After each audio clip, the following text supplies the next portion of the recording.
झारखंड की राजधानी रांची में छात्रों का जबरदस्त विरोध प्रदर्शन चल रहा है। इसे दिल्ली 2.0 कहा जा रहा है। जिस तरह का विरोध प्रदर्शन दिल्ली के जंतर मंतर पर चल रहा था, कुछ वैसा ही विरोध प्रदर्शन चल रहा है। परीक्षाओं में गड़बड़ियों को लेकर रांची में विरोध प्रदर्शन तेज हो गया है। हजारों की संख्या में छात्र सड़कों पर है। अब देखिए, रांची में छात्रों के विरोध प्रदर्शन की दो तस्वीरें आपको दिखाने जा रहे हैं।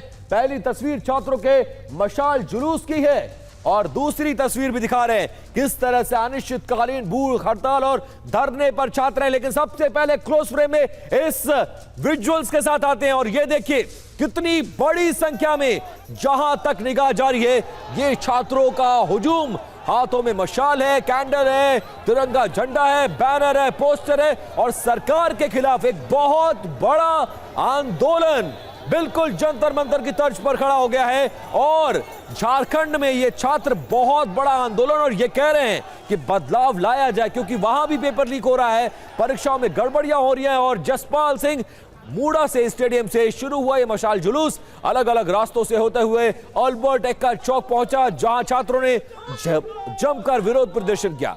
मशाल जुलूस में बड़ी संख्या में छात्र और युवा शामिल हुए हैं। अब दूसरी तस्वीर की बात कर लेते हैं। दूसरी तस्वीर रांची के जयपाल सिंह मुंडा स्टेडियम की है। अब यहां ये तमाम छात्र जो आपको नजर आ रहे हैं, यह अनिश्चितकालीन धरने पर बैठे हैं। छात्र नेता देवेंद्र नाथ महतो अनिश्चितकालीन भूख हड़ताल पर बैठ गए।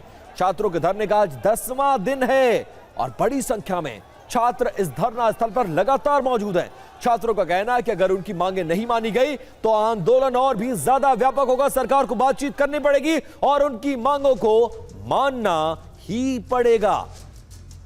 अब ये जानिए कि क्यों आखिरकार रांची में छात्र आंदोलन कर रहे हैं, मांगे क्या है, वो जरा ग्राफिक्स पर लेकर आते हैं। थोड़ा क्लोज फ्रेम में आइए और देखिए, 14वीं जेपीएससी परीक्षा में धांधली का आरोप है।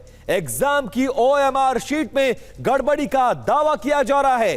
परीक्षा के कट ऑफ बॉक्स जारी नहीं किए गए और इससे पूरी चयन प्रक्रिया पर शक खड़ा हो रहा है। सरकार घेरे में है। छात्रों की मांगे क्या है वो भी जानिए। 14वीं जेपीएससी की परीक्षा रद्द करने की वो मांग कर रहे हैं, जो परीक्षा पूरी हो चुकी है। मामले में वो राज्य सरकार की एजेंसी नहीं बल्कि सीबीआई की जांच चाहते हैं। परीक्षाओं में गड़बड़ी पर सरकार रोक लगाए, उन्हें एश्योरेंस मिले और दोषियों पर सख्त कानूनी कार्रवाई और भर्ती एजेंसियों में बहुत बड़े व्यापक सुधारों की मांग की जा रही है। अब देखिए, रांची में पिछले 9 दिनों से छात्रों का प्रदर्शन जारी है। यह प्रदर्शन कब शुरू हुआ और अब तक क्या क्या कुछ हुआ है, वो जरा डिटेल्स आपके लिए लेकर आए हैं। रांची में छात्रों का विरोध प्रदर्शन और 4 जुलाई को छात्रों ने सबसे पहले इस मामले में आंदोलन की शुरुआत की और जांच की मांग की। 25 जुलाई से छात्र धरने पर बैठ गए। 10 दिनों से छात्रों का यह धरना जारी है। छात्रों का आंदोलन तेज हो रहा है। छात्रों की भीड़ बढ़ती जा रही है। 6 अगस्त को विधानसभा के घेराव का कार्यक्रम रखा गया है। अब दिल्ली में सीजेपी के प्रदर्शन के दौरान हुई हिंसा से जुड़ी बड़ी एक खबर बताने जाने आपको। सुनवाई के दौरान सुप्रीम कोर्ट ने कहा है कि गंभीर अपराध वाले अभियुक्तों को राहत नहीं मिलनी चाहिए।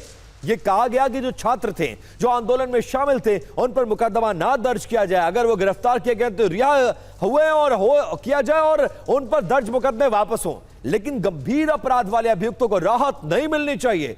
सुप्रीम कोर्ट ने साफ किया कि मामूली अपराध वाले प्रदर्शनकारियों को राहत देने की बात उन्होंने कही थी। सुनवाई के दौरान सरकार के वकील ने कहा कि एफआईआर को लेकर अपने वादे पर सरकार कायम है। सुप्रीम कोर्ट ने कहा है कि राज्यों को केस वापस लेने का अधिकार है। अब इस मामले में 18 अगस्त को सुप्रीम कोर्ट में अगली सुनवाई होगी। अब यह जानिए कि आज इस पूरे मामले में सुप्रीम कोर्ट में आखिरकार क्या हुआ है। आपराधिक अतीत वाले आदेश पर स्थिति कोर्ट ने अपनी स्पष्ट की है। गंभीर और संगीन आरोप वाले आपराधिक अतीत की श्रेणी में दिल्ली या दूसरे राज्य केस खत्म करना या वापस ले सकते हैं, जिस तरह का उनको ऑर्डर दिया गया है। इसके अलावा सॉलिसिटर जनरल ने कहा है कि एफआईआर को लेकर किए गए वादे पर केंद्र सरकार कायम है। राजनीतिक मामले या फिर छोटे आरोपों में मामले में केस वापस लेने का सरकार फैसला कर चुकी है।